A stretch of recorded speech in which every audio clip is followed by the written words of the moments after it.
Business leaders that are out there and that all want to innovate and they all want to be more creative. When you take the lessons from jamming and you're playing a piano, what's like the one or two Sure. takeaways from that? Well, the first big takeaway, which is fundamental, which is why I like to demonstrate improvisation when I'm doing a speech or an executive session or something on a piano, is because this is so objectively a skill, right?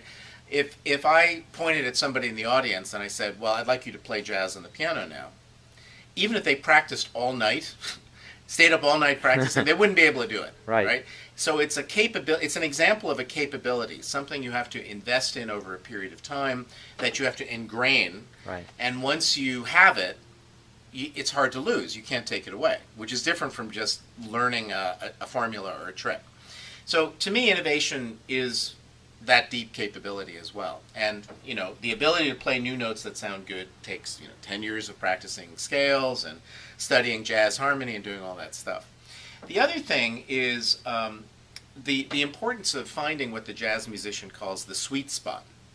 And the sweet spot basically means the balance between the framework of the tune and your ability to play everything else, right? So the structure versus freedom Right. balance, the what I just played, versus where I'm going, so the past versus the future, the expert versus the beginner, right? Because you have to have some expertise, but you have to, so there are a lot of these kind of paradoxes and tensions, and good leaders understand that almost intuitively, and they listen to themselves and to the organization, and they're constantly monitoring so that they always are trying to find a shifting sweet spot. And the great thing about jazz is that every time you play a note,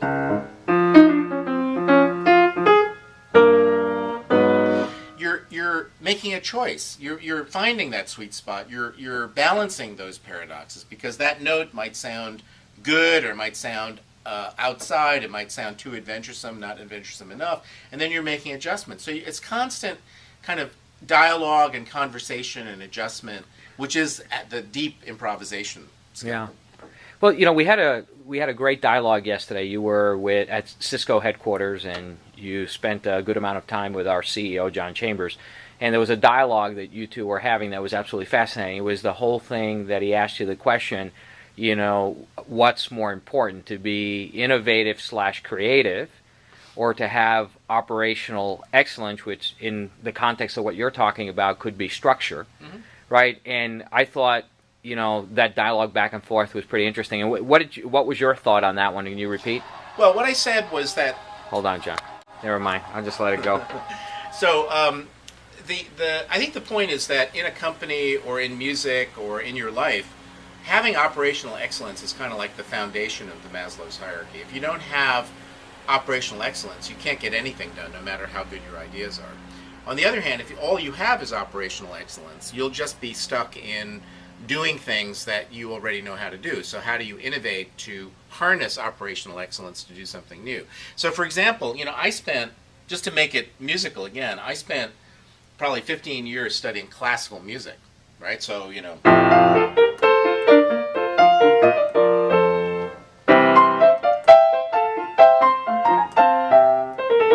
etc., right? And doing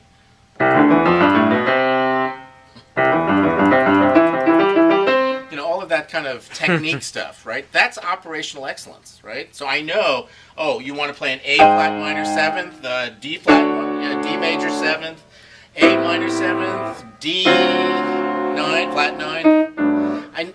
And the structure too, Right. of what has to harmonize together and what's. So I know that this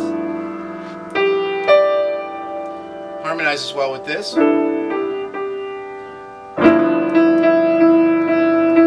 Doesn't harmonize particularly well with, but it sounds interesting. And then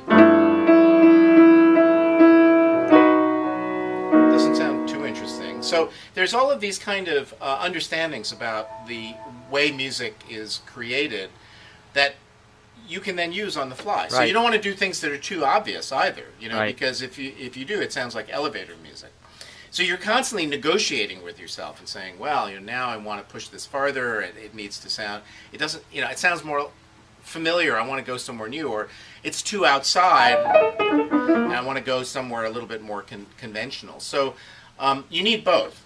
Without the, and the thing that I found the hardest, so I was doing classical music for 15 years. I had to actually stop playing the piano for several years so I could approach jazz. Because I was too much in the operational excellence thing. So I would always want to figure out, well, what goes after this and why is this? And I'd need a structure to be able to play the notes. I'd need, notes to play notes. Whereas now I don't need notes. I can just sit down and I can play. But that was a different kind of skill. Just like, in companies, you can have all of the operational plans and systems and budgeting frameworks and so on.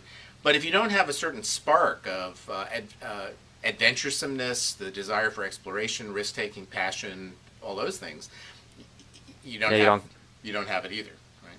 Well, we were talking, the vision that I had when you two were having that dialogue was that you need operational excellence to be the best you can possibly be, and particularly in the markets that you're in. Right. But if you don't have the innovation as part of the capability, you'll never get the next market. Right. So your longevity as a company won't be that long. So great companies, I agree with you, have really both. Have to do both. It's sort of like in music. There are a lot of jazz piano players who are very innovative, but they don't have good piano technique. And even though I respect them a lot, I don't enjoy their playing because I can see all the holes in their technique, and they just haven't mastered the instrument. They've just kind of figured out how to pound on the keys. And then there are other people, especially European jazz pianists, who are extremely polished with their technique, but the music sounds somehow a little repetitive. And so, again, it's that sweet spot of having both. Of both. Well, thank you for the Kao lesson. So this was truly jamming with Kao. We improvised this. Thank you, John. Thanks.